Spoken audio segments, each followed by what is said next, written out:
Hello, everyone, and welcome back to the Best Care Anywhere podcast. I am your host, Anthony, joined, as always, by my friend. His voice is like wind song, Ethan Wilson. That's right, and I've got nothing but my paratrooper scarf on, and I'm looking for trouble. Oh, Lord. And joining us once again, he was here way back for the Moose. I'm not going to say anything mean about him because he's an EMT in Oakland and he needs all the love and support we can give him. Tyler, what's up, my dude? Our favorite half Korean. Yeah, I'm here today, and I watched the episode, so I understood the references. I liked the episode. It was a good episode. I'm really tired right now. All right, yeah, thanks. All right, and that was the Best Care Anywhere podcast. Thank you. I liked it. It was really good. Thank you, Tyler, for your time. All right, I'm glad I contributed. Good God, that's really depressing. We could do this show that normally, we release hour and a half episodes in like 5 seconds, call it a day. Damn. Yeah. So yeah, we've been catching up prior to the recording, and yeah. Long story short, Tyler has graduated from CNA to EMT. Yeah. Yeah.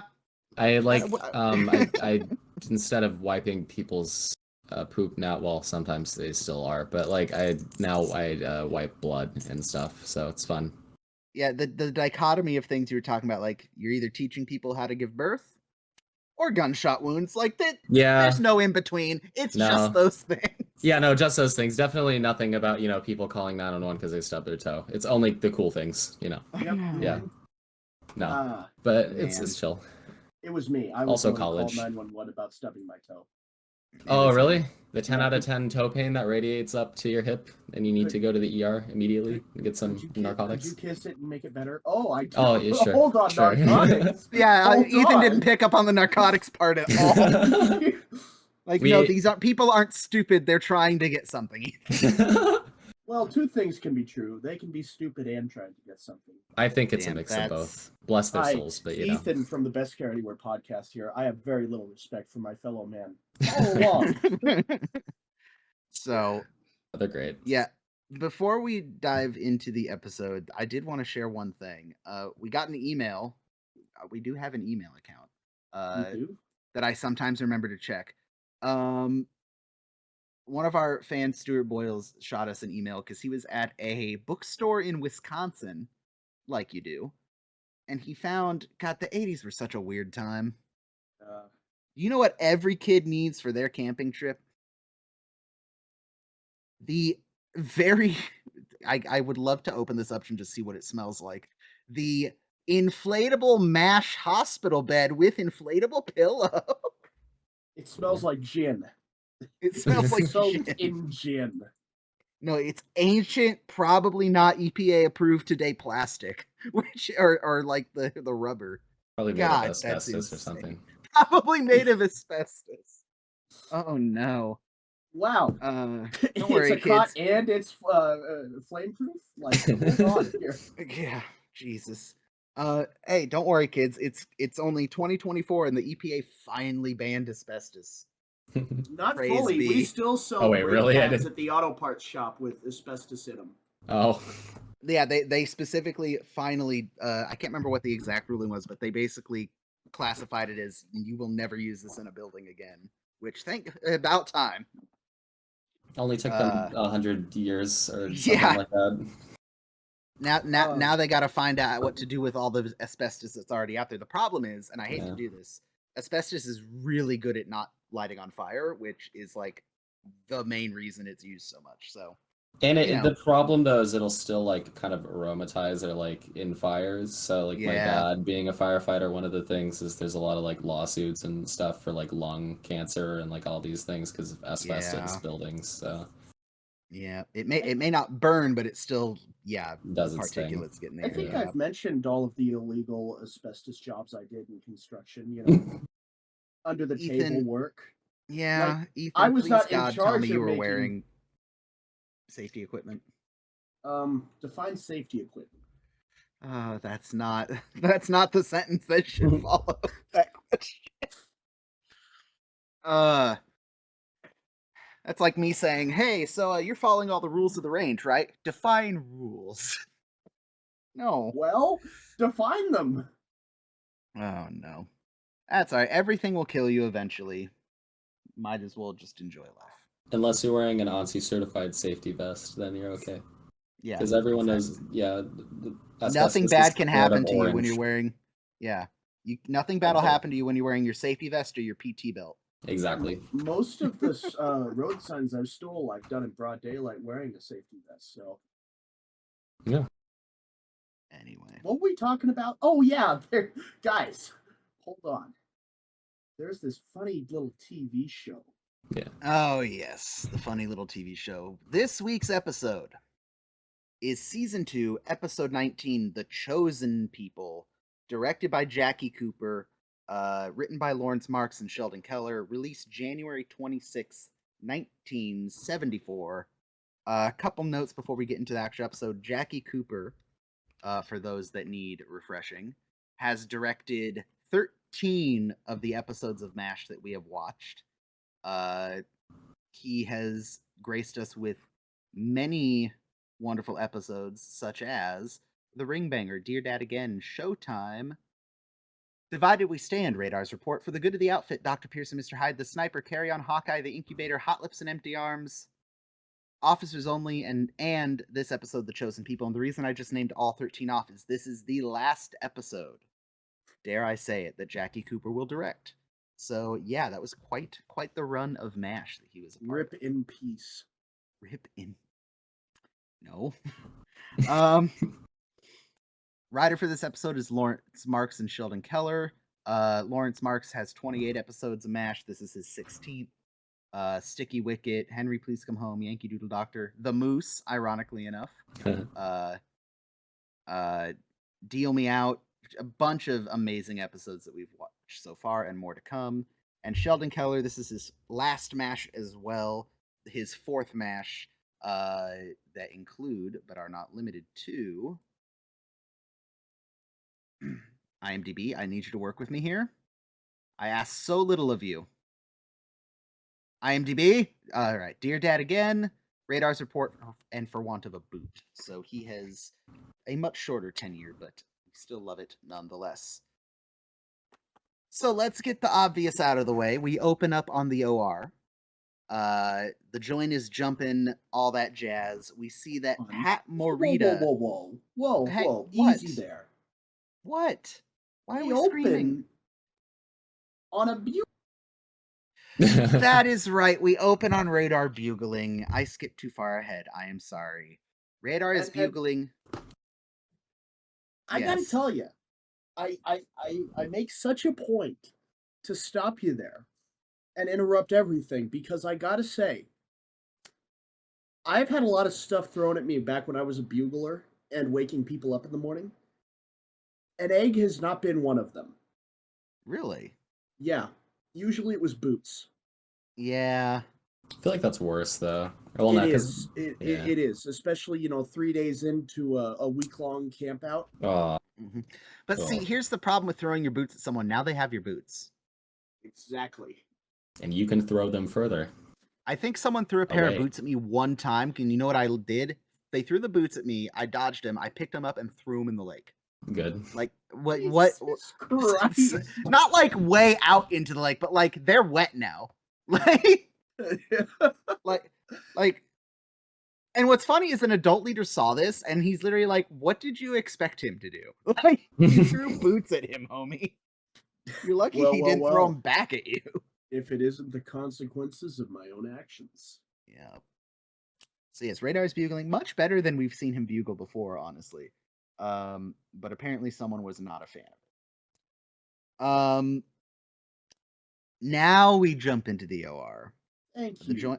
The joint is packed full, and we see that Pat Morita is back as Captain Sam Pack. And I have to ask, Tyler, do you recognize Pat Morita? Yeah, that's Master Miyagi. Yeah, okay, good. Mr. Miyagi. Mr. Miyagi. I love him so much. It's great. This is, I hate to say this, and it brings me pain. This is Pat Morita's second of 2 MASH episodes. Some might say penultimate. Yeah, this is his ultimate episode. The first episode he was in was his penultimate episode. Yeah, we've talked about it. We talked about it back when we did Deal Me Out. Pat Morita would be such a natural addition to the cast. He was fantastic in Deal Me Out. He's fantastic in this episode. But we get to spend some more time with him, so let's.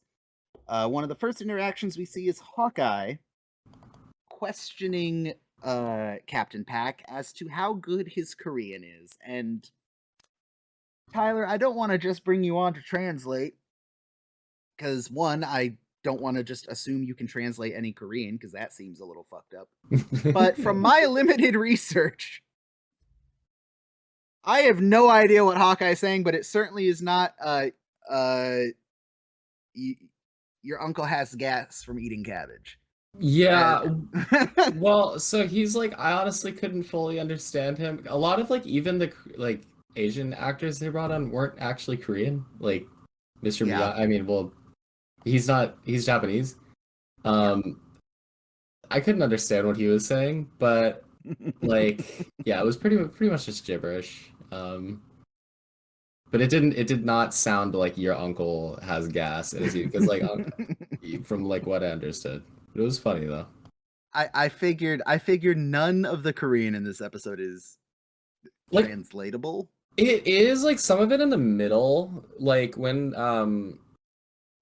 Captain Park is talking to the family, like that's translatable, and when we get to that, like I'll translate, but fun that and like it's pretty like basic dialogue, what you can assume. Okay. But and then like there was like one when there's also another one later if we get to that, I'll translate that too. But I think I know which one it is, because it's the one I was able to say into Google Translator as the character said it, and it came back with something that made sense. Wait, so, was it one the doctor? Chunga Aboji. Yeah. Hawkeye said that. Yeah. That's Congratulations, father. Duka Aboji. Yeah, it means like happy father, because like Sengir Tukapnida is like happy birthday.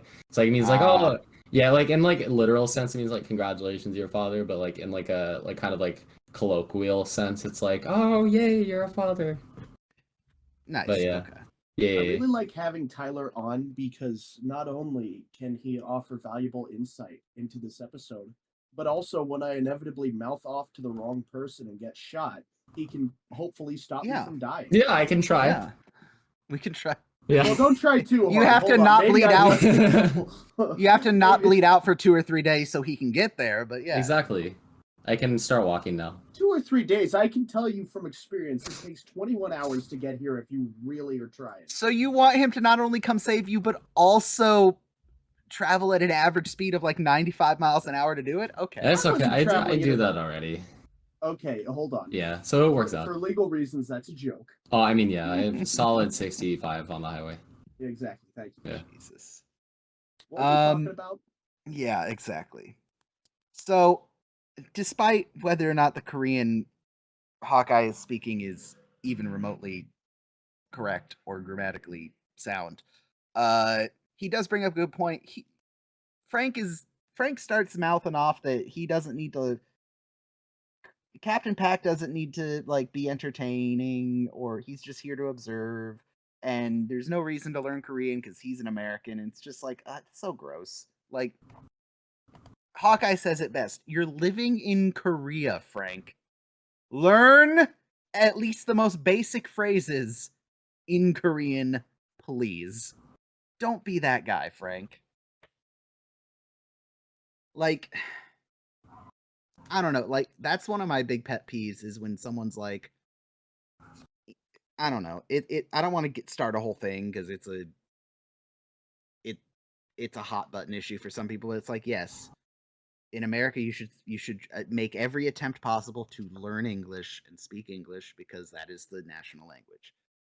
But if you're going to insist that people do that in America, then when you travel to Mexico or France or Japan, then you must do your due diligence as a citizen of this planet and at least make a half-assed decent attempt to learn some basic phrases in the language of the place you're going.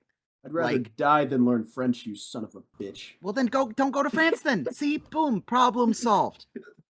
It is one of my biggest pet peeves that I hear, like, on the internet or from other people in other countries, that Americans are the worst tourists because they're so arrogant and full of themselves and refuse to speak the native language. Like, that is something that frustrates me to no end.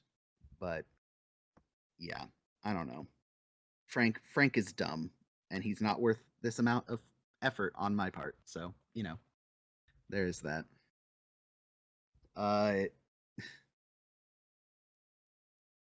After the OR scene, we jump to Henry, who is shaving. I kind of like how this is set up to be like in the course of a day. Like, you start with Reveille, and by the end of the episode, it's like late afternoon. I kind of dig that. But Henry gets a knock at his door, and it is not Radar or any of the other members of camp. It is a full-grown ox. Henry is desperately calling for Radar. Radar mentions there's a Korean family outside, sir. And Henry replies, well, their dog is in here. And okay, sure. Radar is then tasked with getting the ox out of the tent, and his first move is to just stand in the doorway. I'm not an expert on ox. I feel like you should not block their only means of escape. I don't think that would end well. But getting to the crux of the episode, a Korean family has begun to set up their abode, for lack of a better term, in the middle of the compound. The young son, played by a young actor named J.J. Ju, whose notable acting credits, I will add, is as a voice on The Amazing Chan and the Chan Clan, which is a ridiculously... The Amazing Chan and the Chan Clan. I feel like they don't really call anything a clan anymore. I feel like that's kind of fallen out of vogue due to some recent events. Actually, not even recent events. Just apparently, it is an animated kids show from the early 70s with the greatest name I've ever heard. I kind of love it. He is also in Kung Fu, an episode of Adam 12. Just, random child actor. The dad you have met before, Ethan. He is Jerry Fujikawa, aka Whiplash Wang. He is back and better than ever. And now we get to see Henry Blake's international diplomacy skills in action, and they are lacking. So Henry goes up. He lets them know, hey, you're in the middle of a hospital. You can't be building here. Well, not only that, it looks like the family is actively stealing parts of the hospital. Oh no, 100%. The supply tent sign is part of their house. They've ripped corrugated sheeting off one of the buildings. They're disassembling one of the packing crates. They are full on. They don't give a single fuck. Like, I kind of love it. Like, we're here now. Henry's diplomacy skills extend to trying to explain to the family in English that they are at a hospital. Failing that, he says that they have to go-y homie. And Henry, you're smarter than this. I think the most uncomfortable part of this episode is the 15 solid seconds that Henry is just trying to communicate by saying "goey homie" 10 times. It's not working, dude. Pick something else. And then Radar, so helpfully, Radar, you tell him, Radar, goey homie, and Henry is like, I can't with you, Radar. Wait, like I said, hold on. We got to use our resource. Hey, Tyler. Oh yes. No. Does "goey homie" translate to anything? God damn it. Absolutely. Actually, I remember back when I was a kid, that's what my mom would tell me to, fuck off. No, but no. No, Going Homie does not. On a second note to translation, I was just listening to the little first opening OR dialogue to see if I can actually understand anything, and it took like a few listens, but yeah, he's actually saying what's being translated. It does mean like ajushi ga suiso or something like that, or that means like your uncle has gas. But like ajushi doesn't really mean uncle; it means like older man. So like he was right. That was actually. Anyways, but yeah, no, Going Homie does not translate to anything. Unfortunately. Damn, Strange. better I luck next didn't. time. Yeah, you Darn couldn't it. have assumed that. I know. On that note, though, before we jump to Captain Pat coming to save the day, that is something that there are specific characters, but the show in general, I think we talked about it a little bit with the Moose. The show will mature and grow with its characters, and one of the things they do is eventually more of the members of camp do learn Korean, and I think there's other episodes to mention it, but there's one character in particular that you would not expect to go out of their way to learn Korean, but they do because they feel it's important. And it adds this layer of, as these characters have been here longer and longer, they're assimilating as much as they can being in a military camp, but they're assimilating to the locals because they kind of have to to make shit work. But I don't know. It's an interesting point that will crop up again. But anyway, so after the failure that was Henry's international diplomacy, the next person to come and attempt to negotiate is Frank, which his method is very direct. You can't blame him for it. He goes up to the father and says, "You can't build a house on a U.S. military reservation. Now, Amscray, get." And I don't know what the dad says, but he's holding a hatchet and screaming. So you know what? I think he wins that round. Like Frank is useless, and we love him anyway. Or rather, we love to hate him. His next brilliant idea, is to fire a few rounds over their heads. Which, Frank, where do you think you are right now? Like, what? This whole interaction is insane. Fortunately, our ROK military representative, Captain Pat, comes, and he has a brief dialogue with the father. Any useful bits here, Tyler? Or is it just your general, hey, what's your story?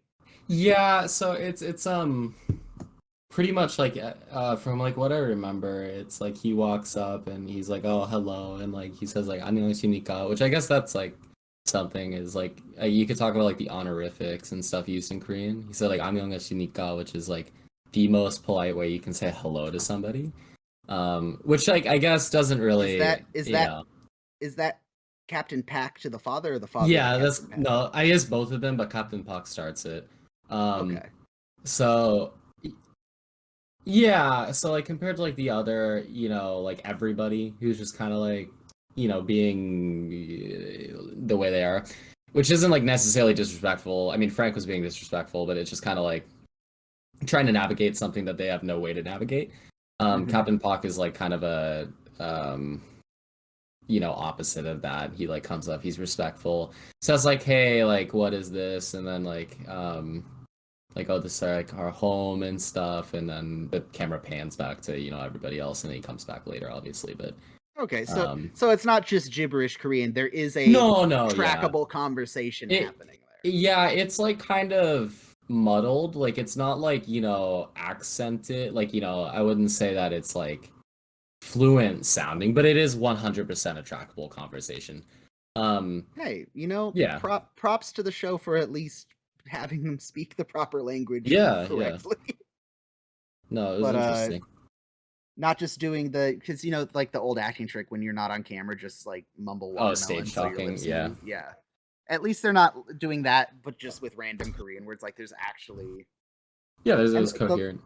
Even if it's not intentional, the touch of Captain Pack speaking more formally to the head of the family is like a nice, like he would know, like, hey, I'm a representative of this nation's military going to one of the nation's citizens who is clearly doing something that is important to them. I should probably speak very politely and very directly. Like, again, reading further into it than probably any of the writers or actors ever expected someone to. Yeah. It's a nice touch. No, definitely. Because that's like a huge cultural thing in Korean is like respect. There's like 4 levels of like how to say hello. Like there's one for the phone too. Like 여보세요 is like how you say hello on the phone. 안녕 is just like hello to somebody your age or younger than you, and like 안녕하세요 is how you say hello to somebody like respectfully. Then 안녕하십니까 is like very respectful, like somebody like an elder, like a really old elder, like politician or something, you know. So it is interesting. That's again very cool. They incorporated it. Yeah. I kind of love the show's decision not to put any subtitles on any of the Korean. I don't think we ever see subtitles for the. I think okay, there is one time a foreign language is spoken that's not English that you see subtitles, and it's for comedic effect, and it's great. But I kind of like how we don't have subtitles, so that we're kind of in the same like we have no idea what's going on realm as the characters we're watching. But I love that as this conversation is taking place and it sounds like a point has been made, Hawkeye is listening, and kind of nods like, ah, yes. He has no idea what's going on. I love it. Captain Pat comes and explains that before the 407th got there, this was presumably their farm, their land. I'm assuming they were probably pushed out by the North Koreans when they invaded South, and then when the South invaded back North, and then the MASH got established at the start of the war, and oh, we're back, and you're here on our stuff, you know, like the American military is to do. So I love that the entire time this kid is going around shining everyone's boots. It's kind of great. Frank once again opening his mouth. Are we just going to stand around and let these foreigners take over the 407th? It's like, Frank, you're the foreigner. Shut up. Stop talking. I love how much Frank personifies all the worst parts. And I'm suddenly having this realization. Frank is the personification of some of the worst parts about America. And once you realize that, and then take a look at the world around you, I hate, in a weird roundabout way, Frank Burns has made me a better person. Well, that's giving him a little too much credit. Yeah, I have had moments where I have said or thought something, gone, man, I sounded kind of like Frank there. I need to knock that off, and it has genuinely helped. Frank is like the white needle on the compass. Don't go that direction. Go the other way. You went full Frank Burns. You never go. Never go full Frank Burns. Don't even go a little bit Frank Burns. Okay, you can have a little bit of Frank Burns. It's a treat. As a treat. No. We move to the next scene. We see that Henry is desperately calling around to the civilian affairs people. This is the branch in the army that deals with civilian affairs. Obviously, they deal with relocating of refugees, disputes between the military and the civilian population, breaches of military conduct laws, all that jazz as it pertains to the locals. He explains that there's a family, mom, dad, 3 youngsters, and an ox bucking for elephant. And they need to find a way to get them off the camp before, it starts interfering with their operations as a hospital. The shoeshine kid wants cash, not candy. I love that. I love how you just said it in like perfect English too. Like it was. It's always the kind of fun trope is that the younger the Korean kid, the more likely they are to speak perfect English. Yeah. It's kind of great. As I understand it, there's some truth to that. It's easier to learn languages when you're that age. It is one of the things that, again, America being America, we could probably do better in an aspect of our education system. Learning a second language is immensely easier, I believe, up until the age of like 5 or 6, because your brain is so plastic and so able to retain information that most bilingual speakers learn when they are young. That's like, it's like with the accents and stuff too. Like I would say like, because like what I mean, like I speak a few languages that I heard as like, well, I speak like Spanish, Korean, bit of Latvian, and like English, right? Like I heard them as like kid because being mixed and stuff. But There's a wild Korean, that's every time you say it, I'm like, that's a wild yeah, combination, and I I don't love it. know, but what the yeah, I don't know how it happened, but magic of America, I guess. But you know, The magic of America. but yeah, it's like especially with like the accent, like I don't know, that's like the hard thing. Like my Korean accent is like not necessarily like American. Like you people in Korea can like tell that it's like American influenced, but it's not like an American accent. Um but yeah, that whole like young trope, young learning is very true and funny. But it's like they can tell. It's like you didn't learn it as a second language Yeah, after the fact, exactly. but you didn't grow up speaking it 100%. Like you Exactly, know the yeah. correct pronunciations, but there's just some parts that aren't quite. It's not Yeah. like fully built in. And like you can as an adult, but like it just takes so much. Like you need to consume a ton of media, go live in the country, or like have somebody like, you know, a native speaker like over your shoulder for like all the time. like all these language learning apps like Babbel and Duolingo and all these stuff. Like they're great as an entry point, but you need to have your ability to eat, sleep, and exist depend on your ability to speak the language. Exactly. And that's why like immersion schools are great, you know, because like it forces you to adapt and like whatnot. Because like learning phonetically is great, but like I have an old Korean language textbook from like the 50s or 60s, actually probably similar time to like when MASH would have happened. That was made from the State Department that I got from a family member. And the way that it's Korean is taught is like phonetically. So it'll be like, you know, like thank you, like 감사합니다, like and it will break it up instead of just like 감사합니다, which is like how, you know, which that probably sounds the same, but I don't know. But yeah, language. No, it's learning in the country or from a native speaker. You pick up on exactly what sounds you can be more subtle with and what sounds need to be more pronounced in a word, exactly, as opposed to like even the sentence as opposed to, that's me saying that natively. It's kind of slurred together with all the S's. But if someone learning English, they would say as opposed to, and really break it up. Yeah, still, or like still means the same thing. Still, it's not right or wrong one way or the other. But you would say something was weird about the way the second way was said. Yeah, or like there's like flow. Yeah, and then you get into like slang and stuff like that too. Like a lot of people in the Bay Area say, you know, like you can say, oh, for sure, but then like a lot of people say, oh, for sure. Or like, you know, like hella is like another slang you hear a lot in the Bay Area, and like a non-English speaker just wouldn't, you know, same with any language though. Mm-hmm. Yeah. Fascinating. I dig it. Oh yeah. We see Radar distracts the kid because they're trying to figure out how they're going to pay him. No one has any money. As Henry's talking on the phone, he's just explaining like, I don't know anything about them. They're just your garden variety Korean refugees. They're just here. Like, I don't know who they are. They just showed up. We're here because. And I love that you can see. Oh no. I love that you can see Radar in the window just carrying the kid. It's kind of fun. That was cute. So the other part to this episode is about to drop.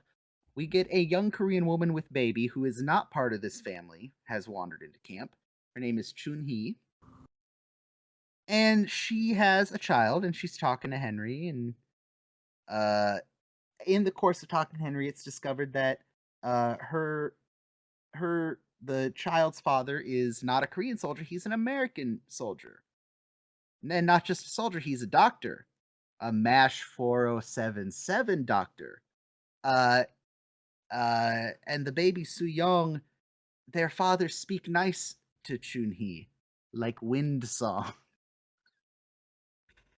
To which Henry replies, yeah, some of our guys can shovel the old wind song. But Henry has that, like, yes, very polite smile, but he goes and shuts the doors and goes, so, you said it was a doctor.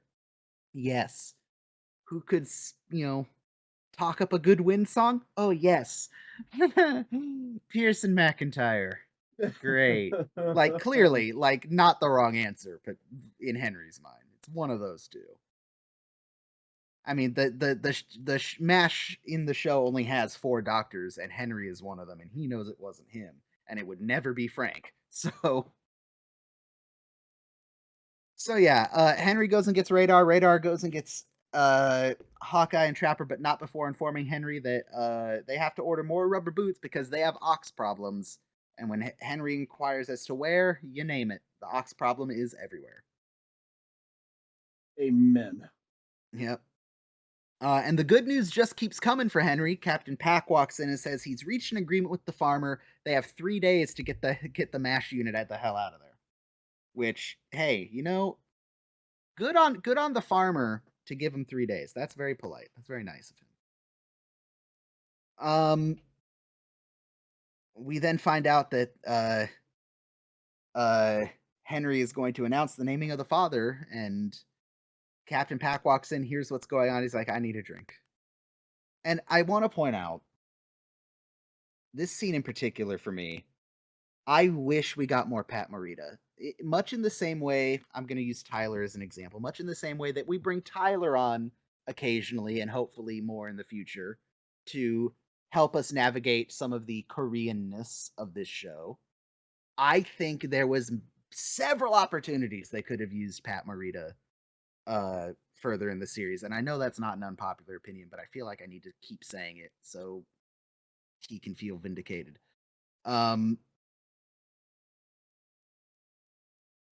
So Hawkeye and Trapper come in, and Henry lays it out on the table. One of the two of them knows Miss Chun-hee a little bit better than the other one of them knows Miss Chun-hee. She claims that she and one of the doctors of the unit committed parenthood. And considering that 3 of the 4 doctors of the unit are standing in the room, it's got to be one of you two. So both men deny it, and Radar comes in with the forms to order the rubber boots, and Chun-hee drops the bombshell that Radar is the father of her child. Mazel tov. Mazel tov. And this is, from what I discovered, and as we mentioned, Tyler confirmed, essentially Hawkeye here says, congratulations on being a father. Congratulations on your parenthood. For lack of a better term. And gives Radar a cigar, which I love that tradition. I love the tradition of passing out cigars for like celebrating that you've become a father. I don't know why. I really like that. I also grew up with a dad who smoked cigars, so maybe I'm the weird one. But anyway. So yeah, Radar is the father of the child, and that is a goofy premise. And I'm gonna give away the end of the episode a little bit. This might be one of my favorite episodes with a Radar plot. The way this storyline plays out for Radar, I really, really love. But we'll get there. We come back from commercial, and Captain Pack explains that Chun-hee has filled out the forms applying for legal aid to the Judge Advocate General. This is something that's going to come up in the far future of the show. The military did make an attempt to hold soldiers responsible if they conceived of a child with the locals, because it's, again, a fucked up thing to be going around making babies and not taking responsibility for them. I say I'm happy. I'm happy to say that we do get to see the other side of the coin explored in a future episode when someone does not go through and take responsibility for their actions. But that's later. Radar is emphatic that the baby is not his, and unfortunately, in this day and age, because of the medical technology, it's kind of her word against his. There is not a way to prove definitively whether the child is Radar's. So I will ask Tyler and Ethan, specifically Ethan, but Tyler too. Did you guys at any point in the episode believe Radar could be the father? I mean, I didn't really have I haven't watched like as many episodes as you guys have, so I don't have as much pretext for like his character. But I mean, not really. Like, I mean, at first I was like, oh, it's possible, but then nah. But like, look at him. Yeah, that's why I was just kind of like, and the way he was like kind of treating the situation and all that. I was like, oh, he's nice, but I don't think that he would have the heart to like hit it and do quit that. it. Yeah, exactly. Ethan, what about you? Because I have a lot more context, I was kind of thinking in terms of show longevity, and I was thinking, okay, no way Radar is actually a father. No way Radar's taking care of a child for the next however many seasons. Exactly. Although that might have been funny. Okay, could have been. Yeah. It was a little more believable because we don't really get the quote unquote bombshell of Radar's character until the end of the episode. Yeah.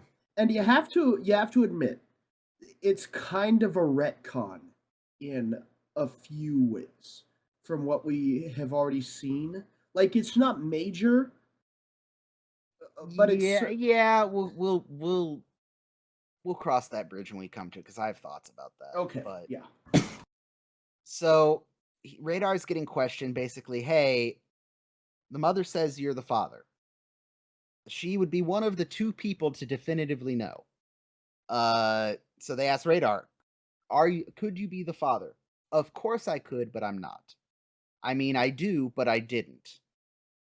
So lots of double talk coming from Radar. Trapper and Hawkeye are taking this seriously, but they do make a couple jokes that are funny, but are kind of at Radar's expense and are kind of a little eh. Like, do you know her? Of course I know her. I've run into her in the village a few times. Well, once at least. And it's like, Hawkeye, now is not the time. That is a great joke. Now is not the time. Because, like, clearly Radar is distressed.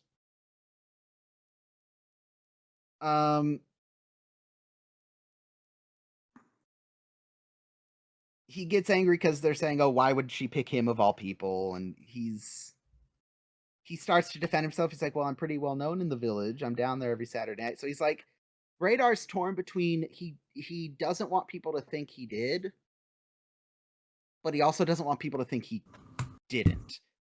And he wants people to think he could have. Yes. And it's a again, you have to remember, Radar is a child. He is an 18-year-old child.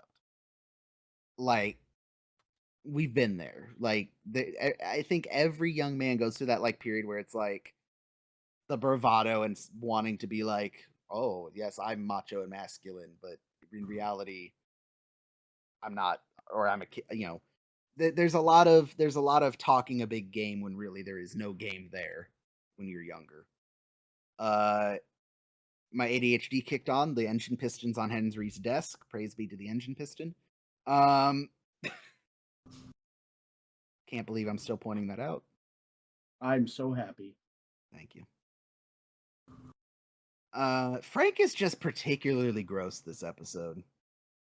I don't think I remembered him being quite this much, but he is being excessively intolerable. You dirty little non-com. You dirty little non-com.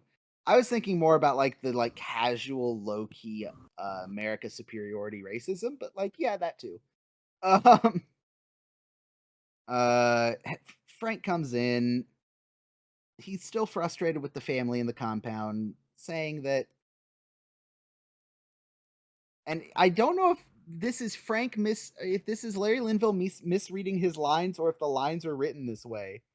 He says they ought to get down on the ground and thank their lucky stars that we are over here spilling our blood to protect them, to keep them safe from democracy. Yeah, I was wondering the same thing.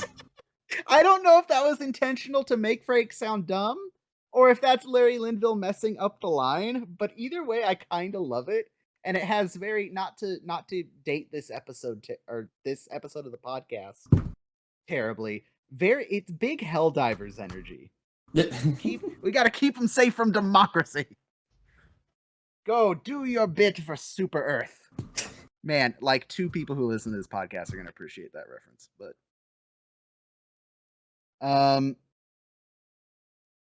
Henry explains, just shush. Just shush.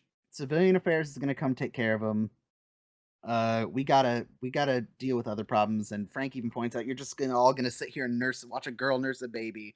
And then Frank does the double take. Wait, why is there a girl nursing a baby? He's like he's never seen it before. But he finds out that the problem is that Radar might be the father. He shouts at Radar, "You dirty little non-com." Hawkeye points out that, you're a father, Frank. It's like, well, I'm an officer. Like, that doesn't what? But Frank somehow manages to be helpful and says that, well, it's easy enough to find out. Test the mother's blood and the baby's blood against Radar's blood, and you'll find out whether or not it's even possible that he could have been the father. So praise really be to odd Frank. Little line from Frank, but Well, he was saying it more to incriminate Radar. Well, no, I'm not saying that. I'm just saying that the fact that comes to mind from someone that, by all accounts, is a quack. Yeah, I mean, here's the thing, and even at this point in the show, Frank is incompetent, but he's not uneducated. Like, he did go to medical school. He is a doctor. He is just an intolerable human being and does not stop and think and consider the things around him. I still hold that currently Frank is a reasonably competent doctor. Not as good skilled as Hawkeye or Trapper, but he's net positive still in the doctor department. Just not nearly as much so as Trapper and Hawkeye. I would rather have Frank in most situations than no doctor at all still. That's not going to be true forever. But yeah, he's not a complete nincompoop yet. He's just goofy and dumb. We see that the homesteading is going on and continuing. They have a nice little setup, honestly. What do you think that would fetch for rent in California? I don't want to think about it. Dude, that's at least $1,000. Yeah, that's probably $1,250 plus utilities in California. But you got to have the large pet fee though. Oh, that's at least another 500 during and then another 500 down. Yeah. 500 down, another 80 a month. Yeah. What? So would that be a studio then? 1 room studio? I don't know, like Bay Area firms, I kind of want to write the Zillow listing for this.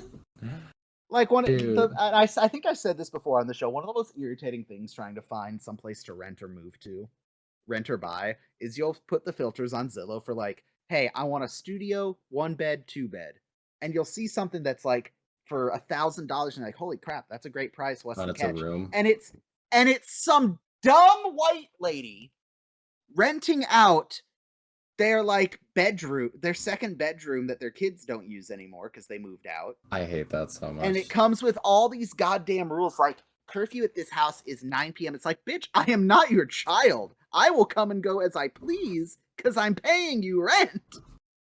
See, I see that on apartments.com. You can only use the kitchen on Sundays. It's like, bitch, I eat every day. Excuse me.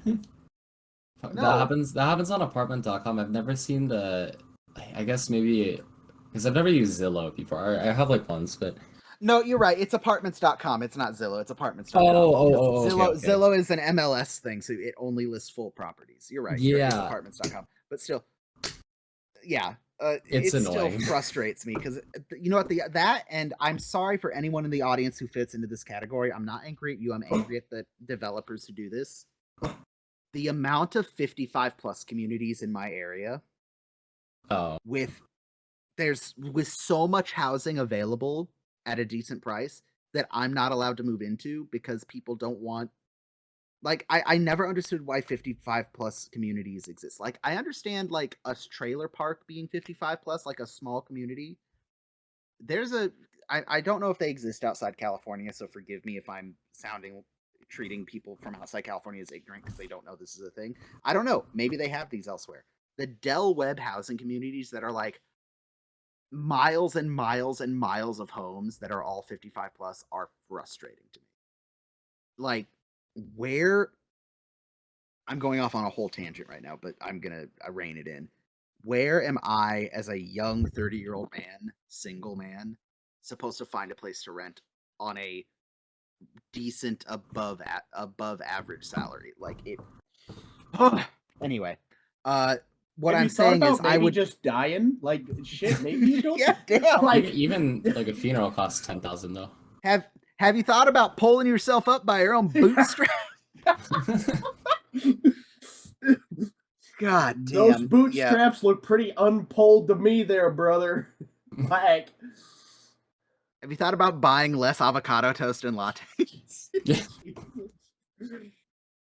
No, I have not. And have you thought about just getting a better job? Just go get one. They're everywhere.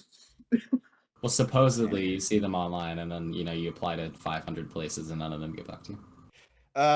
Hi, welcome back to Millennial Bitch Hour. I'm your host. I don't know what I am. I don't think I'm. We got to vent somewhere. But yeah, what I'm saying is, I'd gladly pay $1,200 for that studio apartment in the middle of a MASH unit. And there's a farm on it too. Oh yeah, there's a whole corner. You have a corner for a garden. Yeah, because that's what the dude said actually when he had the axe. I think is like he said like this is our like potato farm and house or something. I heard the word gamta, which means potato. I don't know. He was kind of just but you got a farm, an ox, like house. You have a basketball hoop. Yeah, exactly. Dude, recreation? Heck yeah. Outdoor fireplace? Like, it's got it all. Maybe it has room for a swimming pool, too. Who knows? I love something I'm just now noticing is the row of boots that the kid has been shining. You can see the dirty ones on the left and the shined ones on the right. The more I look at this scene, the more I love it. Let them stay. Anyway. But yeah, as all this is going on, Frank said, Frank's like, what if they're cooking, cleaning, sewing? It's like, yeah, Frank, they're living, like people do. What's that term? Every person you see is living a life as complex and unique as your own. Oh, Sonder. Oh yeah, Sonder. Mm-hmm. Yep, I love that. It's like I think if more people man, we're getting deep on this episode. I think that's one of the two biggest things I think people need to do is travel outside of the community they grew up in and have an appreciation for Sonder. Yeah. The fact that people all around them are not NPCs. They are living as complex and happy and sad and stressful and joyful lives that they are. Okay, listen. Hold on. I'm going to stop you right there. You're absolutely right. I'm willing to accept the finer points of Sonder if you're willing to accept that there are some people, not a lot, but a chunk of the population who are literal, genuine NPCs. Fair. There are a couple of people who are like, yep. Where did I know you can think of them off the top of your head. Just let's find some middle ground. Okay, cool. Most people are just doing their own thing.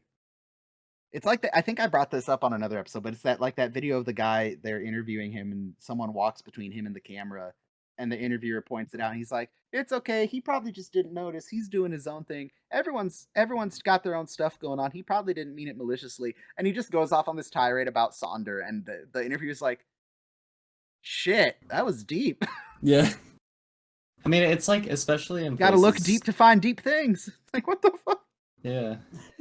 I get it a lot in the Bay Area because, big city buildings and stuff. And then when you're driving across like the Bay Bridge or something at night towards SF or towards East Bay, and you see all these like big buildings with lights, and like you're like, wow, each of those lights that I see in all of these buildings with like hundreds of rooms is at least one person living an entirely independent life. Dude, I love it.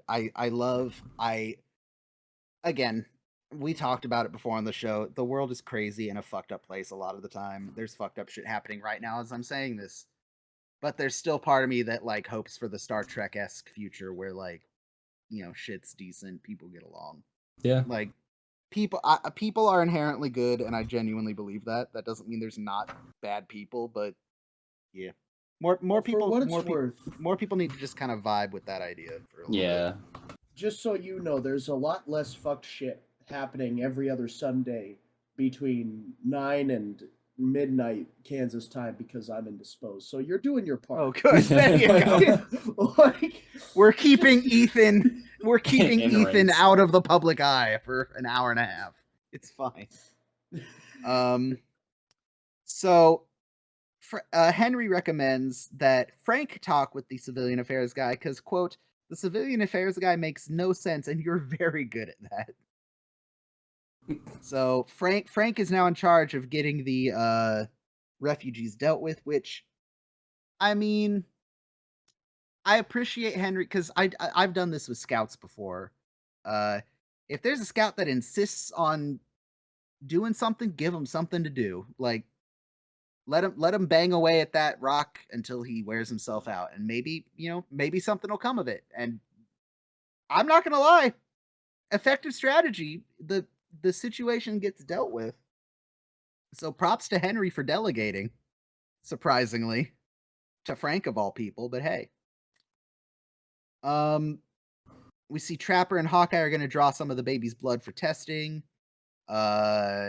Radar is being Radar and entertaining said child, and he is very, very suddenly defensive when they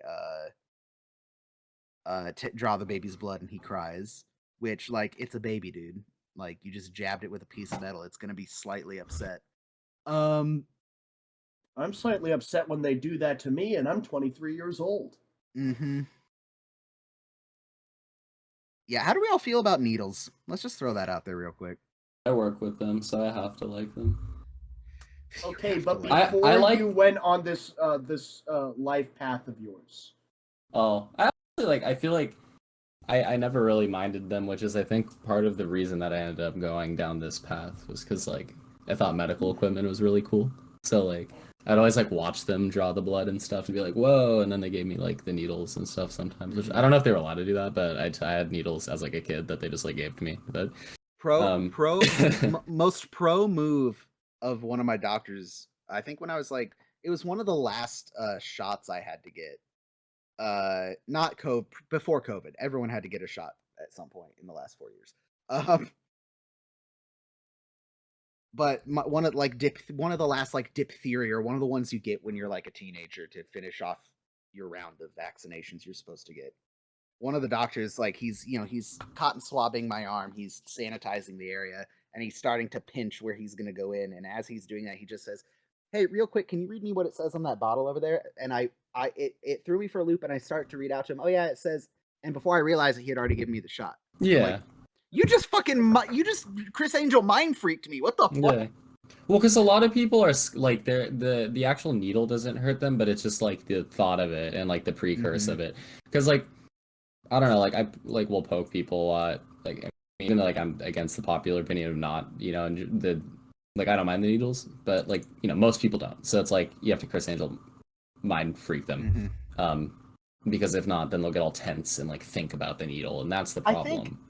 I think we've had this conversation with, or I've had this conversation with you, Tyler, but I don't think the audience heard this. At some point, the audience will hear this full story, but after my car accident, I was stuck with a needle for an IV 13 times. Oh, yeah.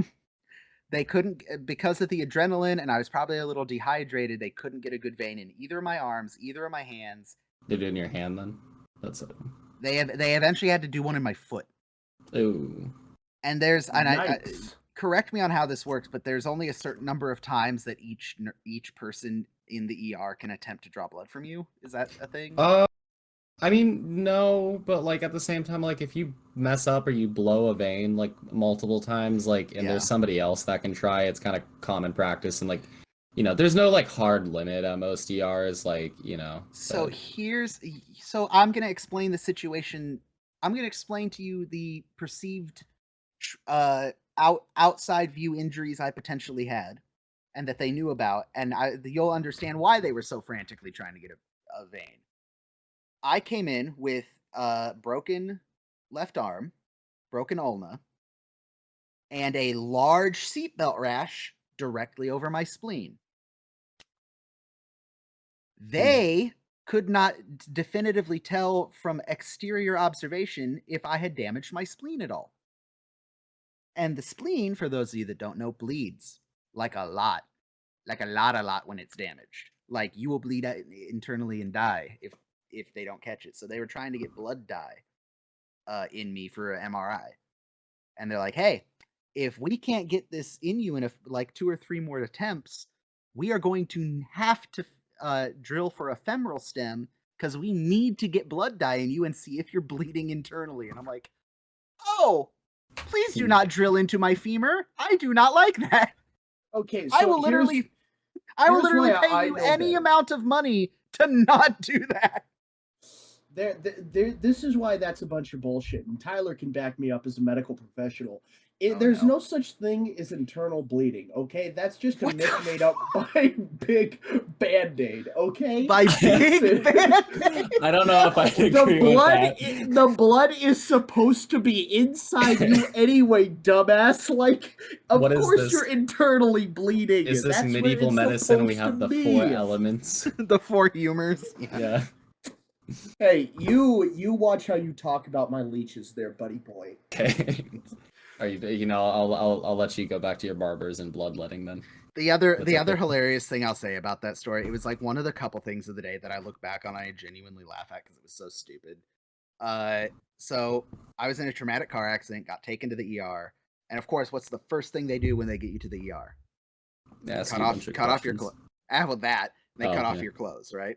Did you go in an ambulance? Yeah, I was about to ask that myself. They should have cut off your clothes before, like way before you got to the ER. Yeah, they were dealing with other things. There was other. I was the low with a broken arm and a potential ruptured spleen. I was still low on the totem pole. Yeah, they were preoccupired. Well, I remember there was the I was an 18-year-old young male, healthy, with what appeared to be a very obvious moderate injury and a maybe serious injury. They were dealing with a 70-year-old woman with serious injuries. So I was in my ambulance. So I was the low priority in the ambulance. Yeah. So they're like, you will probably be fine. In the case of like Anthony, for instance, is the reason they insist on cutting off your clothes just in case the adrenaline is still taking holds? Because it seems to the outside perspective that Anthony would still be able to like unbutton his shirt and prevent you from cutting off your clothes. So is the idea like minimize the movement in case there's other injuries that you're just too hopped up on adrenaline to know about? Or what's the reason for the protocol in that scenario? No, you know, we just like to see people naked and to compare. Of course. Yeah, compare, you know, everybody to everybody we see. No, but I knew it. Yeah. No, every time you go to the doctors and to get a physical exam, all the doctors go into a room after that and then like talk and laugh, and it's everybody. Yeah. No, it's that's what they were laughing about. Okay. Exactly. No, it's at least for where I work, trauma stripping people depends on protocol of activation. Like obviously, because like there's 3 different levels to an activation. You have like no activation, yellow and red. So like, Soma, no. Dog is barking. That's fine. Soma, okay. No, ande. Okay. I love that you shout at your dog in Korean. It's so great. He came preloaded in Korean, so like it was preloaded. I was like, damn, like a police dog Korean from Germany. Software, like shit. Yeah, well, because like it's like I kind of just like, shit, he doesn't know English, and so now I only pretty much speak to him. But anyways, yeah, so it's what's it called? There's 3 different levels to a trauma activation. There's you're not being activated, but you might have some external injuries. In that case, I would not trauma strip somebody. There's yellow and then there's red. So red is like you're definitely being trauma stripped. That's if you have like a penetrating injury to anywhere or something like that. Yellow is a little bit more kind of gray area. It can be due to vehicle telemetry, like there's intrusion of 12 inches on the driver's side, 18 anywhere else in the car, or kind of like other deciding factors like vehicle versus pedestrian and stuff like that. Of So any level. In my situation, I can tell you, you said 18 on the driver's side, 12 anywhere else. We far surpassed 18 inches on the driver's side. Yeah, so I mean, like it by a lot. Yeah, it just like kind of depends like on what the provider as like us as providers think. So like I might get a yellow, but not necessarily want to trauma strip them. And like sometimes if it's or not necessarily fully trauma strip them, even though I'm technically, I mean like I'll trauma strip anybody I think needs to and fits protocol to do that. But you also have to be considering like legal ramifications, like if like you have a 16-year-old girl on the side of a road who has like possible injuries but looks and sounds fine, is completely alert and oriented. I'm probably not going to trauma strip them. Yeah, I'll still do a visual examination in the back of the ambulance, and if I think there is potential, I will trauma strip them. Yeah. Well, that's what people sue us for that, and it's like, no, if I don't do this, they might die because they might be bleeding out somewhere else that you can't see. You have to be able to articulate why you did why you're doing it. Yeah, and they have to fit certain protocol and reasoning, but there is like varying levels. Like if it's a like a 60-year-old dude on the side of the road, I'll just if he's actually injured, I'll trauma strip him, just to get it over. I think for me, once they got me into the hospital and the ambulance crew gave the report on me, they noticed that big bruise forming over my spleen. And they're like, yeah. So they cut my Class B t-shirt off. Yeah. No big deal. $20, I can get a new one. I've got 5 more in my bag. They go to cut my Scout pants off, and I'm like, stop. These are $80. Please do not cut off my Boy Scout uniform pants. And they're looking at me like, you're in the ER. I'm like, I know, but they're expensive. And the poor doctor's like, don't cut off the pants. He doesn't need the pants off right now. Lady was ready. She was like, she had like a bone saw. Like, we're getting these pants off. Yeah. Nope, no, you're not. Also, you're not cutting through the hem of these cargo pants with your trauma shears. Like, yes, they're sharp, but they're not 5 layers of canvas folded over each other sharp. I appreciate you, but also, what the fuck do I know? I was on so much good drugs at that moment. But yeah. Oh, Dr. Feelgood, huh? How did we get here? Needles. Yeah, needles. I have no problem with needles. Blood my dad's a huge. I should probably give blood. I want to. I sell plasma. I sell my plasma. That is. Yeah. I don't. I'm scared to. I'm scared to sell plasma or blood because I'm worried that they're gonna draw my blood and be like, "Hey, you have every disease known to man." It's like, I was cool not knowing that, but hey, like they're gonna discover something. It's like, okay, you bad have a very news. Rare disease. How rare? You can name it. Yeah, I was about to say, bad news. We can't take your blood. Good news. You get to name something.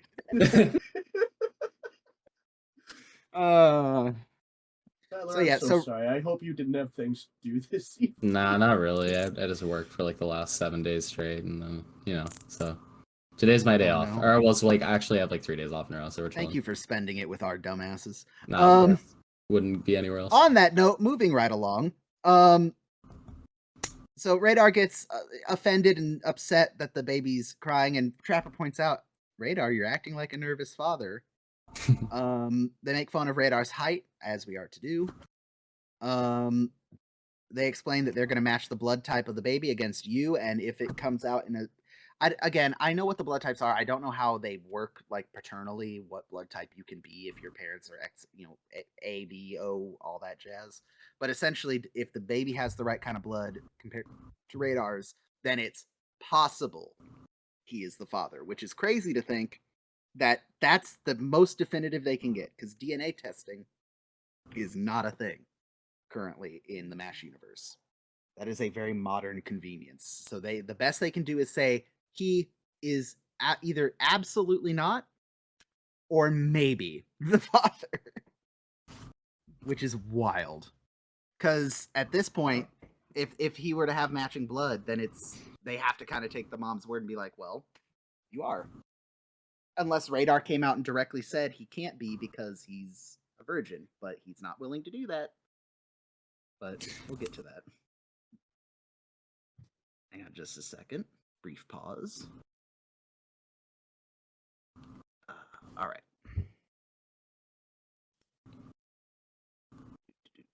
So Radar finally gets some time alone with the Miss Chun-hee and her son. He takes him to the mess tent, and we see that some of the nurses are kind of giggling and talking to Radar because he's got the family out for lunch, and he's kind of liking the attention. But he makes a tray for Chun-hee because no matter what happens, Radar's a good dude. Like this is very much Radar's MO for most of the show. I've said it before. Radar might be, other than Hawkeye, one of the more emotionally intelligent characters in the whole show.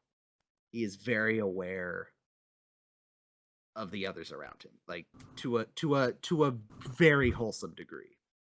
But we see that it's also lunchtime for the rest of camp, and Colonel Blake, Father Mulcahy, and Captain Pack are eating what I can only hope is bulgogi, because it's one of the only Korean foods I've had regularly, and it's amazing. I love it.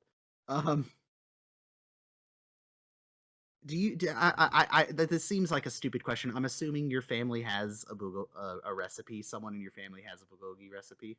Yeah, they're dead now, but yeah. I mean, yeah, at some point, but yeah, everybody does that. Womp womp as well. Actually, so I have to ask: is that one of those dishes that like Korean families will argue which family makes the best bulgogi? Like, well, my grandmother's is. Oh, I mean, like maybe it's more so like who makes the best like kimchi though. I didn't want to go to kimchi. I felt like that was obvious. No, that's like the right one though. Like, because bulgogi is like good, but it's like not for those uninitiated. For those bulgogi. uninitiated, it is essentially Korean. I don't want to say it's Korean barbecue beef, but it's like a stir fry beef, like a spicy beef. Yeah, or barbecue. Yeah. There is a mutual friend of my dad and I's. He is a regular at the cigar lounge my dad frequents. His name is Roy. He is lovingly referred to as the world's largest Korean because he is bigger than Ethan and Korean. So that's his moniker. But that's why they call him that. That's why they call him that. Whenever there's some sort of potluck, unfortunately recently it has been for memorial type potluck, sadly, but whenever there's a gathering of the cigar lounge people for an event, he usually brings a huge tub of his family's bulgogi recipe, and it's hilarious because he brings 2 tubs. One tub is full of what is very clearly stir-fried beef with a light, it's a slightly tinged brown little sauce that it's in, and it's spicy and it's good. And then the other tub has the sauteed beef that is dark mahogany red and will kill you if you look at it too long. So he basically brings the Korean spicy and the white people spicy version. And both are fantastic. But Ethan, have you had bulgogi? I have not, but I'm chomping at the bit to try some. God, you need to find someone near. I mean, you're in Kansas. You're probably in a bulgogi desert, but yeah, that's. I've met some Koreans out here. The Kansas State University is surprisingly like large or destination for international students. Really, it's a regular melting pot. It's. I wonder why is that just because it's not one of like the big 4 on either coast? Is it just that Oh, that's I don't want to actually like probably a pretty good. I don't want to cheapen it by like saying it's easier to get into Kansas State, but I'm imagining that the big notable universities on the seaboards are probably crammed full every year. Yeah. Huh. Interesting. That's cool. Also, it's a pretty campus, though. I've seen pictures of it before. Oh, Tyler, I love you too. Oh, He's complimenting your school, not you. Calm down. it's you get attached to your campus. True. Fair. Yeah. To be fair. Yeah. As the person that's called that did not pursue higher education, fuck both of you. Now, so yeah, they're munching on some spicy stir fry. It looks like. I love Captain Pack is just the greatest. Careful, father, it'll melt your beads. We see that a gentleman has arrived in camp. He is. Who is he? I wrote this down. He is Lieutenant Harper, played by Dennis Robertson. He is here to talk to Henry, and Henry assumes he is here for the family in the compound. He's explaining that he's got a split level packing crate going up. Every boot's been shined within an inch of its life, and the ox over there is 2 years behind on its fertilizer orders. And this poor man just looks confused and goes, "Which one's pregnant?" And Henry then explains that this is Captain Pack, R-O-K, and this is Lieutenant Mulcahy, G-O-D. That's a great little exchange. Oh, Just like, oh, he's here for the B side, Henry. Yeah, he's here for the flip side, Henry. I'm stealing that.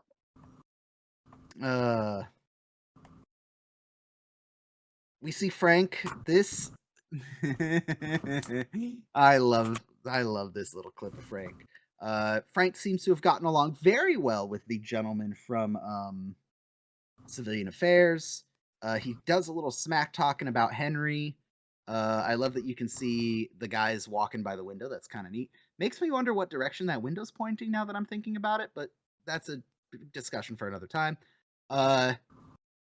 Frank mentions that, hey, we get along. Maybe we should meet up sometime. And I have said this before. I would love to hear the other side of the phone calls in MASH sometimes. This is probably the one I want to hear the most, because he says, maybe we can get together sometime. I have a feeling you and I are very much alike. Long silence. What? I'm a married man. I have kids. And everything. And everything. No, I will not. No, I will not call you. You most definitely should not call me. Oh, Frank. That's not the first time Frank is used as the butt of a gay joke, and it won't be the last. And I love it. It's so great. Because again, I've said it before on the show. None of the times that that homosexuality has been brought up as a gag, I have never felt it is malicious. It is very much either being used to make someone uncomfortable because it's dumb that they're using, that they believe that it's some sort of like horrible thing, or it's to make Frank look foolish. And I'm good with that. That's fine. I accept this. But Frank's all excited that there's going to be a truck on the way to pick up the civilians, and Henry's like, haha, great, we got to figure out if we're buying Radar Father's Day cards, so shush. Radar is asked to leave while they interview the young lady. During this, we see that Frank is getting ready to round up the civilians so they can be moved over. They have permission to farm the next field until the MASH unit leaves, and Hawkeye points out, Frank, you moron. The next field is a minefield. But Frank's not really thinking about that. We jump back into Henry's office.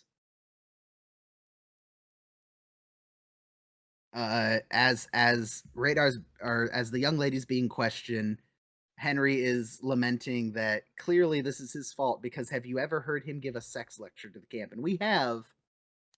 Yeah, Henry, you might be to blame for this. I'm not gonna lie. His sexual orientation lectures are not great. They're neither. They're certainly not sexual, and they don't orient much. They don't orient much. Henry is going to get Radar, and he gets smacked in the face with the door by Trapper and Hawkeye, who have the results of the blood test.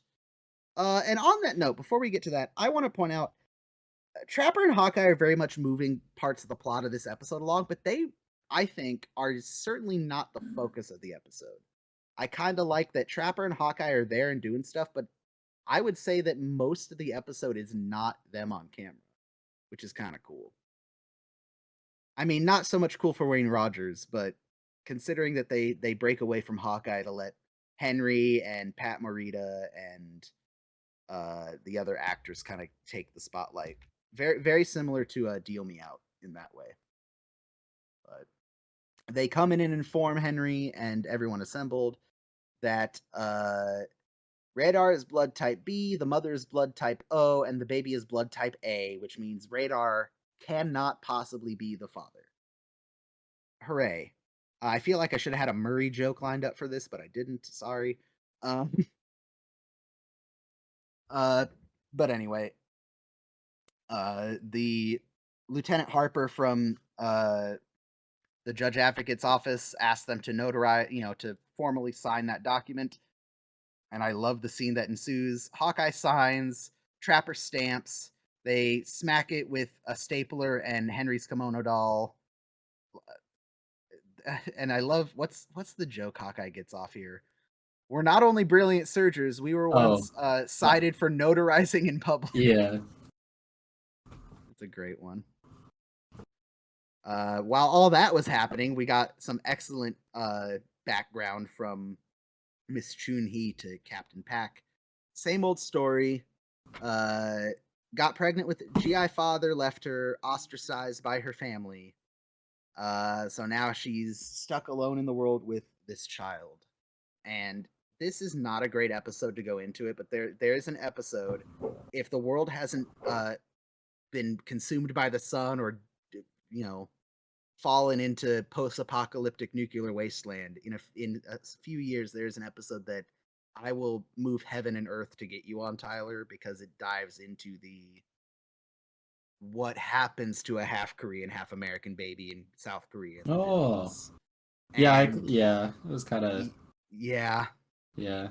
This episode brushes on it right here, where he's like, "Hey, her family ostracized her. Now she's kind of an outcast." We go way deeper down the rabbit hole in a future episode, and it's infuriating. But hey, we'll get there when we get there. So yeah, Radar comes stomping in at this time, and he claims it's hers, mine, and ours.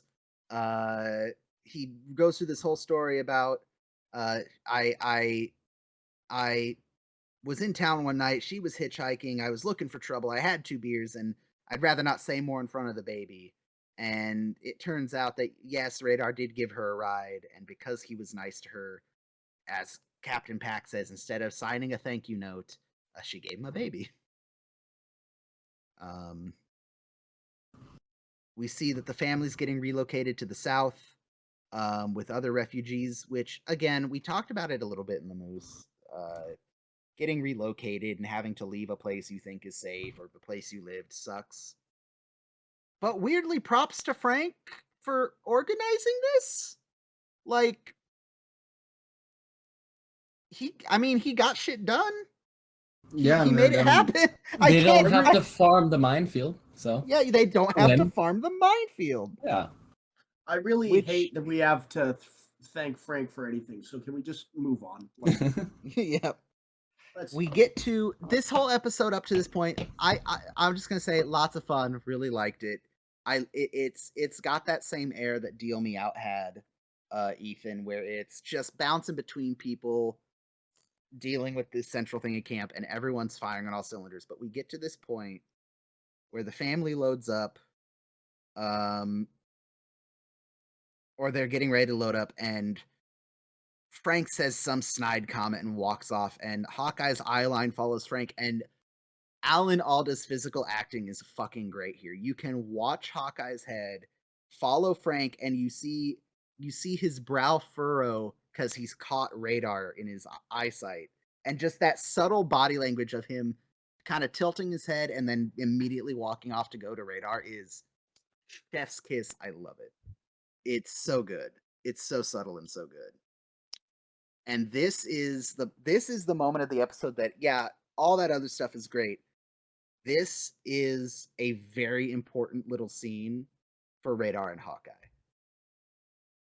Radar mentions to Hawkeye, "Do you remember when she first came around and said that, and I said that I do, but I didn't?" And Hawkeye just kind of nods. "Well, I didn't because I don't, and I never." And he droops his head, and he says, "But I sure like the way I felt when everybody thought I did." This is Radar essentially admitting, "I have never been with someone. I like the way it felt when people thought I had, but I haven't." And he's torn between the "I want people to think I have, but I am young and naive and not experienced and have not done that." So he's stuck between that rock and the hard place of wanting the admiration of peers, but also not wanting to feel like he's done something wrong or unjust or inappropriate. And goddamn, if that is not one of the most relatable feelings as a young man, like, God, Lord above. This conversation is one of the conversations in MASH that I think I saw for the first time when I was like 11 or 12, and it has stuck with me. And all Hawkeye had to say at the end was, "You will." Like, and there's a much better conversation between Radar and Hawkeye about this kind of subject.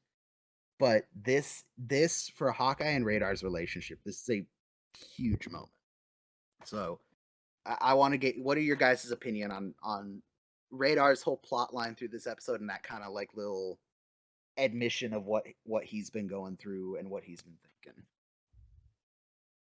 I thought it was like it was really like, for kind of like lack of a better term, cute, I guess. Like, again, like I don't have as much like pretext for the character, but it's like him kind of developing and like like you said at the end, like kind of walking the fine line of like wanting to, fill this role of like bravado and like, all the aforementioned, but like not actually being there. And yeah, like kind of navigating all of that along with like accepting the baby potentially, and then like, That's huge too. yeah, Like, even though it was played off for kind of laughs, he did ultimately walk into that room not knowing there was proof he wasn't the father. Even though he could have said, "I am a virgin. I have never done anything with a woman. I yeah, cannot be the father." but he didn't. He did the thing the other guy couldn't and stepped up and said, I will take responsibility financially and morally for this kid," Yeah, which is huge. Maybe a little misguided. Like, Radar, you are a single dude in a war zone. Maybe chill, but still. Yeah. Ethan, what about you?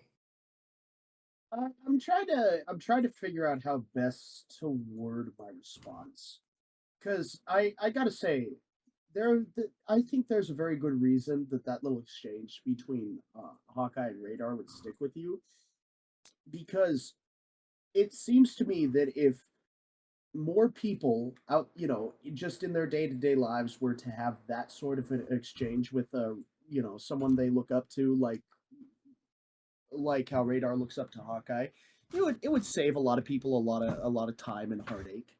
Because on the flip side of that coin, you kind of mentioned this. There's a lot of societal pressure, for sort of the other way,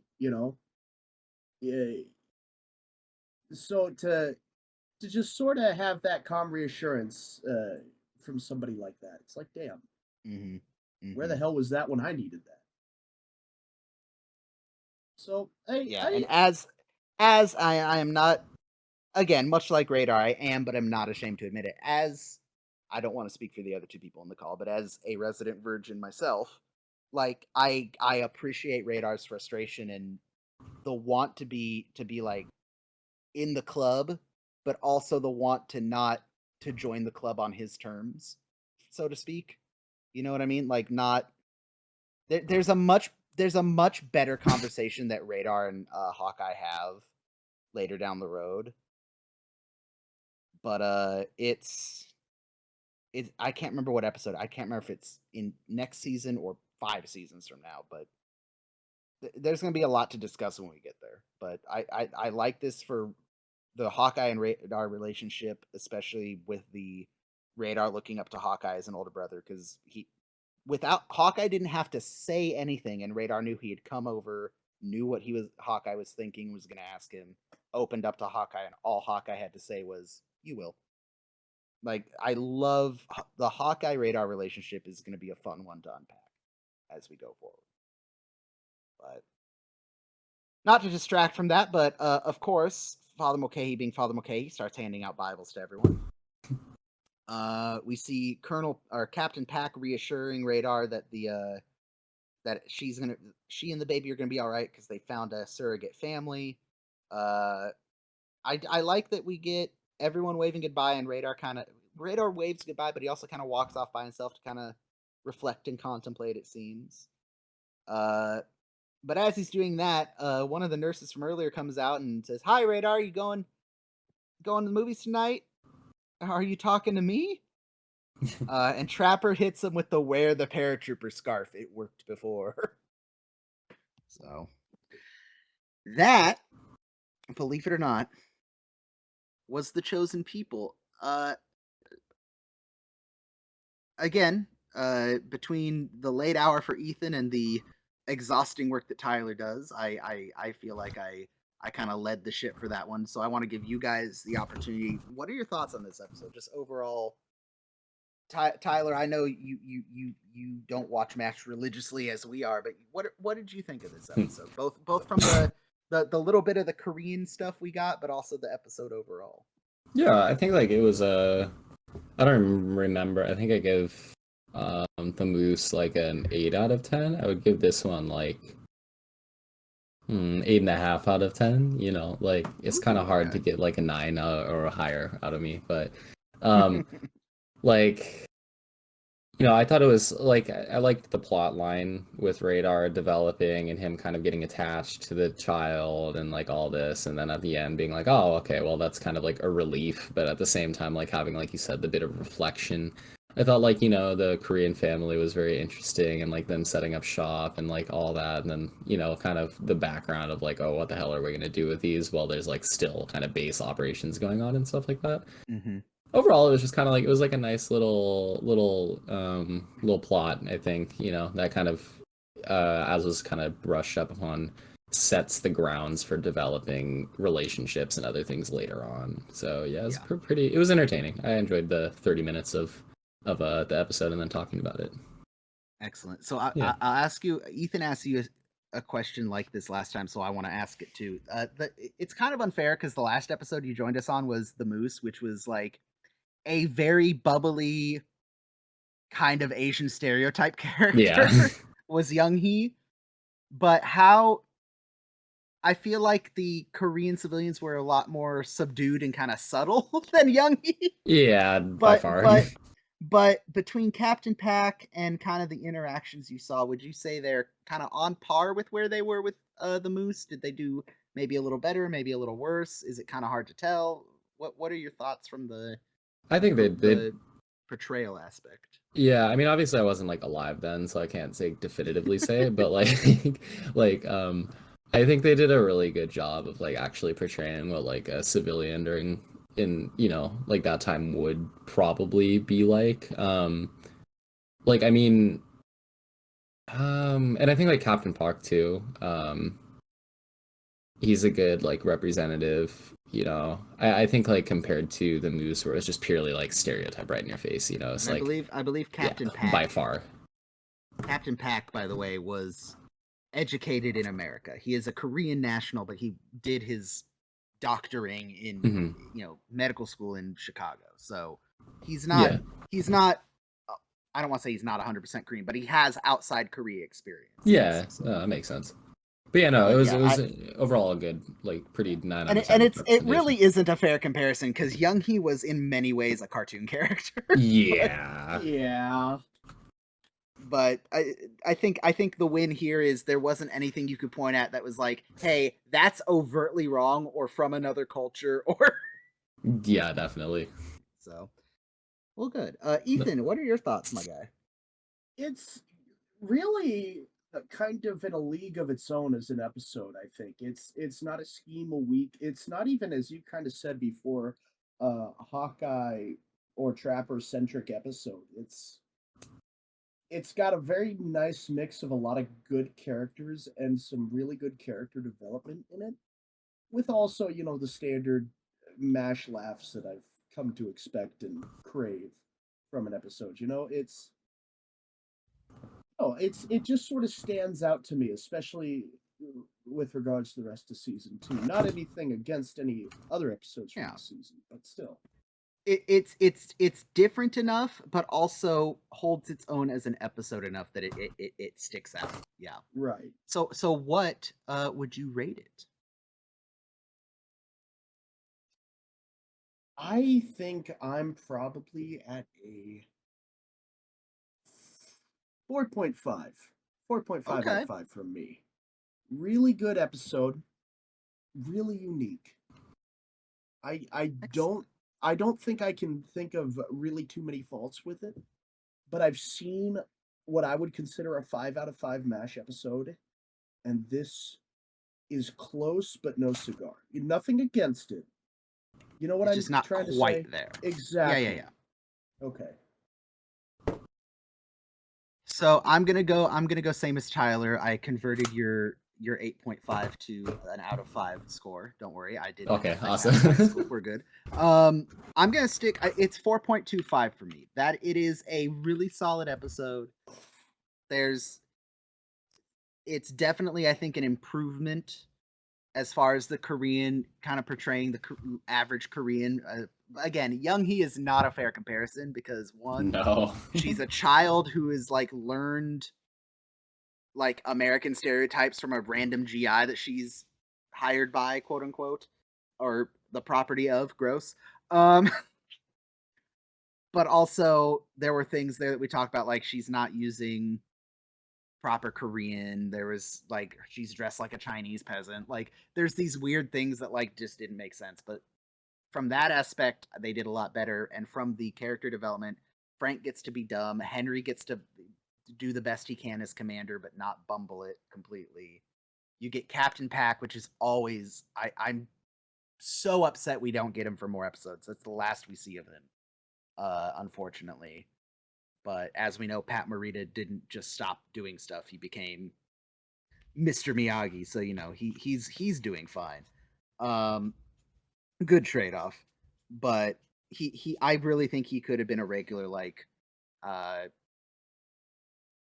Alan Arbus's character, Dr. Friedman, or some of these other recurring that we get.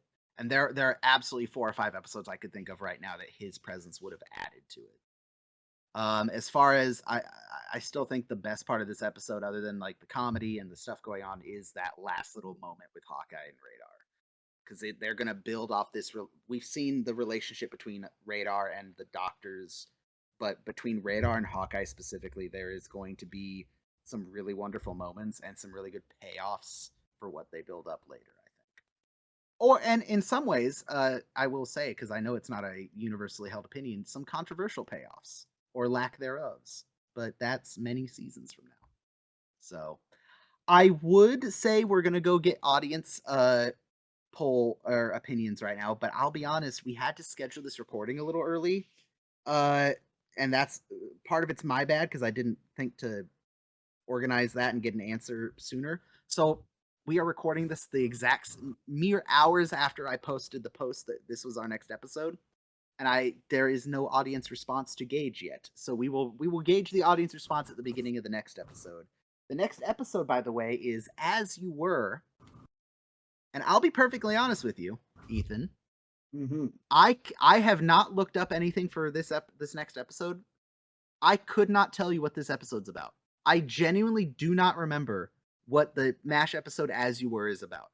Well, I that's know I've seen it. I have no idea what As You Were is about. Because I I can't think remember. we've talked about this privately. I don't know if we've discussed it on the program. I binged ahead. Like I watched a good chunk of season 2. This was the last episode I watched ahead for. So I have not seen any of the remaining season 2 episodes. Oh, okay, fun. So, That's fun. We're both going in similarly disadvantaged.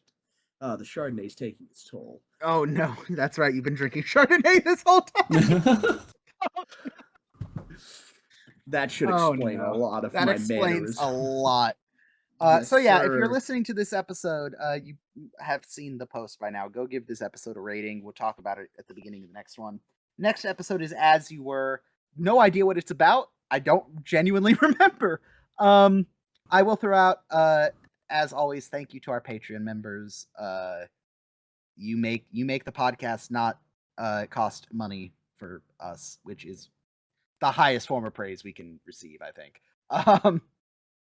For those of you on the Patreon who saw the special post we posted, thank you for your responses. Lots of overwhelmingly positive response to that. And just positive response to the show in general. I sent Ethan a message we got from someone about how they like the show, and it said it made his day. And there's another one I haven't sent Ethan yet that I will... Did you just refer to me as it? Damn. No? Jesus Christ. Did I? It said it made his day. Okay, so no, kind of. I think I started. I said it said change topic. He said it made it his day. Okay, I did not call you. Maybe it's just the 11:25 Kansas time. Oh, is that what time it is, man? It's the Chardonnay. And the Chardonnay is making you deaf. This was a gift, you prick. Something. But real quick, special thanks as always to our fabulous patrons. Private Stuart Boyles, Private Sarah McIntosh, Private Jared Gallagher, Corporal Derek B, Sergeant Timothy Burleson, Sergeant Louise Black, Lieutenant Mike Jameson, and Lieutenant Leanne. And I believe Sarah McIntosh is a new paid member. So yay. Today at 9:09 p.m. while we were recording. That's exciting. It's like they know. But yeah, I'm not going to keep talking. Oh, I am going to keep talking. I lied. Sorry. Start thinking, audience, if there are any movies you would like for the next Mess Tent movie night. We're probably going to do one between seasons 2 and 3, just as a nice palate cleanser. I think maybe Bonzo goes to, or Bedtime for Bonzo, but I will throw out a post at some point asking for ideas, and we'll pick one. I saw Mike Jameson really wants us to do Easy Rider. Yes, Mike, my man.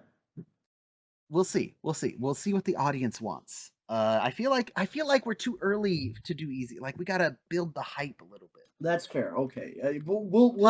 I believe our agreement was Easy Rider in exchange for the Cat from Outer Space. Oh God. Which is a movie that exists that, for some weird coincidence, a bunch of MASH actors are in. But all right, the EMT is tired, and it's almost midnight in Kansas. So with that, we are going to leave you. Thank you all for listening, and we'll catch you in the next one. Bye-bye.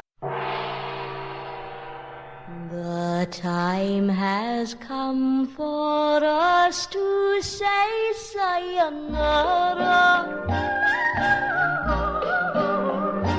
My heart will always be yours for eternity.